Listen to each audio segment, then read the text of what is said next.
Yes, I actually do think UCLA basketball can pull off a major upset today. After almost 2 years of delays, baseball finally remembers to suspend Julio Urias. And in lieu of upgrading the tight end situation, the Chargers simply add depth. Good morning. I'm James. This is your daily dose of sports and snark for the greatest sports city in the world, Los Angeles. This is the Faithful Angelenos Morning Report. It is March 22nd, 2025. Welcome back to the Sanctum Sanctorum of LA Sports. Do you like being in the know about LA? Well, if you do, click the like button. Click the subscribe button. There's a notification bell. Hit that. It'll let you know when we drop new content. Sharing is caring. Let people know we exist. And by all means, comment. Now, before we go through the news and notes, a look at the scoreboard. The Clippers downed Memphis yesterday, 128-108. Angel City tied Portland 1-1. Meanwhile, today, pretty damn good schedule, I must say. UCLA is playing Tennessee in the second round of the NCAA Tournament. Tentative start time 6:40. Chicago is at the Lakers at 7:30. Carolina will be at Crypto.com earlier that day to play the Kings at 1. The Galaxy are at Minnesota. It is Galaxy game day. That match is at 1:30. LAFC is at Sporting Kansas City at 5:30. And what do you say we get to the news? You know, yesterday in the airport bar, I believe I enjoyed many shots of tasty hopium. I got high on my own supply, I have to admit it. See, I did grow up a USC guy, but I can't hate on UCLA basketball because that John Wooden guy was kind of cool, you know? Hard for me to hate somebody who actually tried to do things to make the world a better place. Kind of cool, wouldn't you say? The point is that the more I thought about it and the more I drank, the more it started to seem like, yeah, the Bruins have a chance at the upset today. And it is not because, like the LA Times reported, that Mick Cronin went all Newt Rockney. He got all positive for once back in the locker room. Look, passion is nice, but it's super overrated. Super overrated. In order to win, the Bruins have to do two things. One is to slow down Tennessee's leading scorer, Chaz Lanier, and then do the thing that they absolutely do better than, I would say, any other team left in the NCAA tournament, and that is force lots and lots of turnovers. And I sincerely believe that those tasks are something that UCLA can do. How Cronin does it, I can't predict, but there are many possible ways to accomplish those two defensive priorities.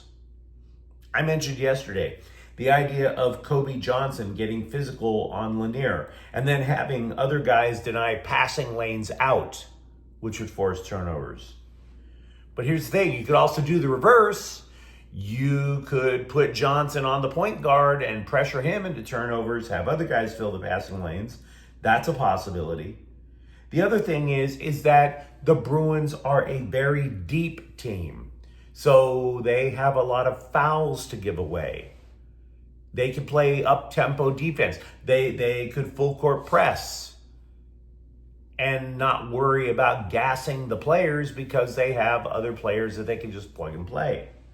You could easily imagine Cronin switching matchups on these guards over and over and over so that none of Tennessee's players get comfortable out there. We also know that UCLA wants you to play at their tempo. They are a team that tries their best to force you to play their tempo. And by the way, their tempo is not fast. It's slow on purpose, which means provided Tennessee doesn't force the issue, we're looking at a lower scoring basketball game. So if the Bruins play patient and maybe force Tennessee to play their style of ball, as the cliche goes, can you see that? And if you can, did you need hallucinogens to see it? Maybe I did. Maybe. But there is often years where the number 2 seed in a bracket falls in the first weekend. And I've got my sights set on Tennessee as that. This is not a favorable matchup for the Volunteers. Let me know, of course, what you think of the comments thread. Would you care for a slice of humble pie for breakfast this morning? Do you remember Julio Urias? Supposed to be a talent that was going to be having a groundbreaking career. Oh, he broke ground all right. He's the first guy in the history of Major League Baseball to get suspended twice for violating the game's domestic violence policy. So, well done, Julio. Well done. You are the Jackie Robinson of domestic violence in sports. Very well done. Dude hasn't even pitched since 2023, and finally MLB is like, oh, I guess at some point we're supposed to officially punish him, and we're tired of waiting for somebody else to sign him, so let's just suspend you through the All-Star break. Even Trevor Bauer thinks that's whack. Urias was technically on administrative leave in 2023 after a video clip surfaced of him, who was a one-time phenom who got the last out in the 2020 World Series. Yeah, a clip surfaced of a guy, as the press say, who looks like Urias allegedly strangling a woman after an LAFC match. And yes, even today, the press has to use that kind of language because they don't want to get sued. And frankly, neither do I. I mean, I know the wheels of justice spin slow, but even the legal system moved faster than Major League Baseball. Urias pleaded no contest to misdemeanor domestic battery, a charge in that realm. That was last year. And only now Urias gets suspended? I mean, if you're looking for a reason, yet another reason, to call Commissioner Rob Manfred's stewardship of the game trash, this is it. By the way, Urias' first suspension was in 2019. So yeah, a little bit of humble pie for all of us Dodger fans to enjoy along with our breakfast burrito. Now, it's never too early, meanwhile, to start telling people the Dodgers' magic number to win the NL West.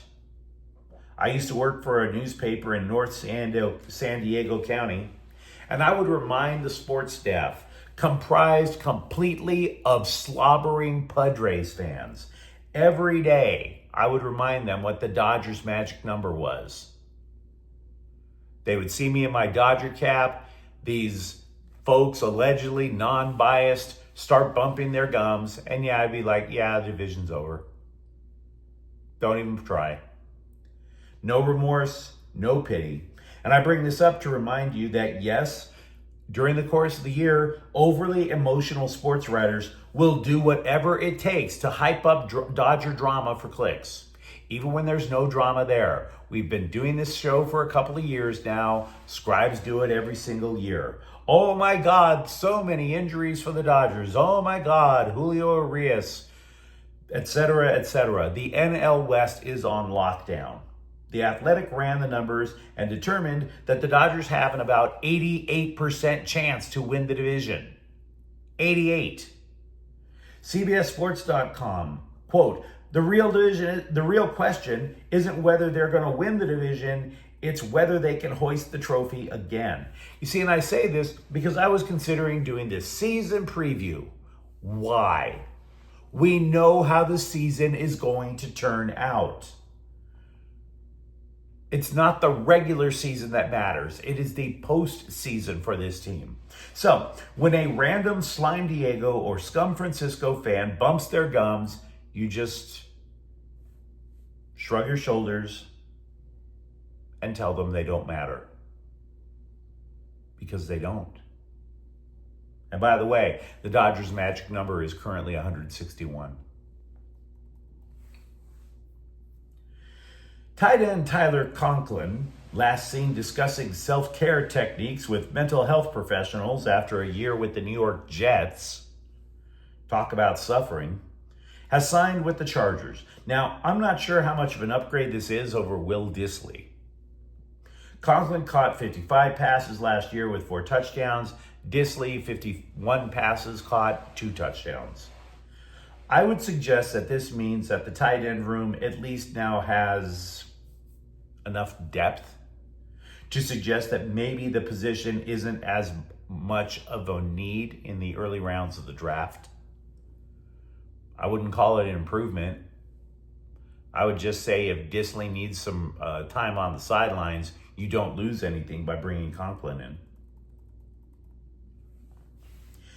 Instead of saying that the Rams won the offseason, because teams that win the offseason rarely win the season, can we just say the Rams were extremely prudent?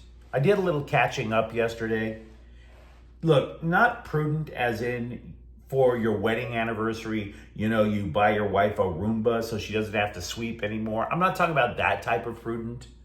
Prudent as in they upgraded the team without breaking the bank.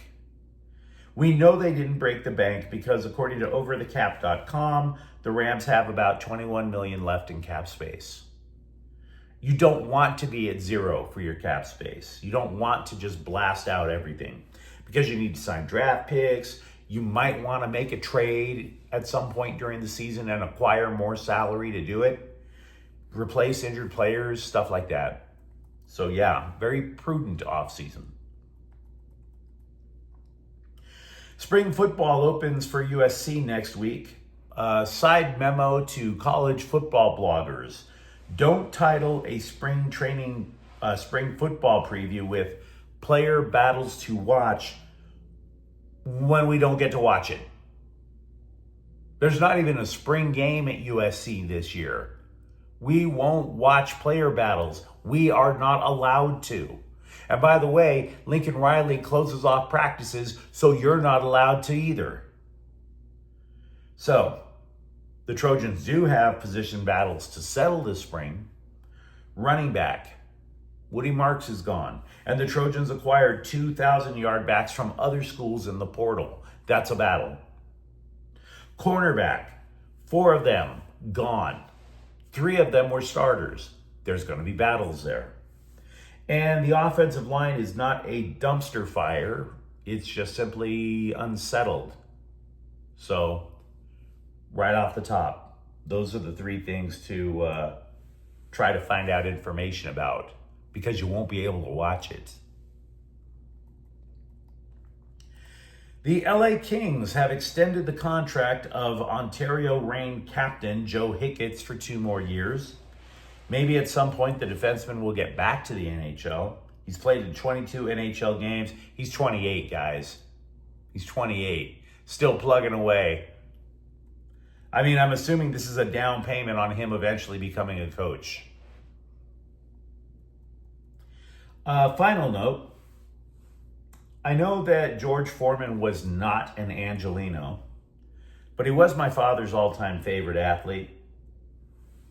Dad used to tell people this story that I met George Foreman when I was an infant. Baby me, right? So Dad, Foreman was this gracious man outside the ring, extremely gracious. He was like, "Oh, baby." And my dad placed me in Foreman's arms and I panicked and pissed all over the heavyweight champion of the world. So props to me. Slow clap, props to me for taking a leak on the heavyweight champion of the world. As you might imagine, as an infant, couldn't apologize for my faux pas. So I'd like to do it now. R.I.P. champ, my bad, much respect. And may God rest both of your souls. But you let me know what you think in the comments thread. Do you actually think UCLA has a shot to pull off the upset? For that matter, what about Julio Urias finally getting some justice? And if you enjoyed the content, don't forget to subscribe to Faithful Angelenos. We talk LA sports every single day here. Thank you for watching. I'm James, and we'll be back tomorrow. Faithful Angelenos is a Ken Cortel Queso production. Take care.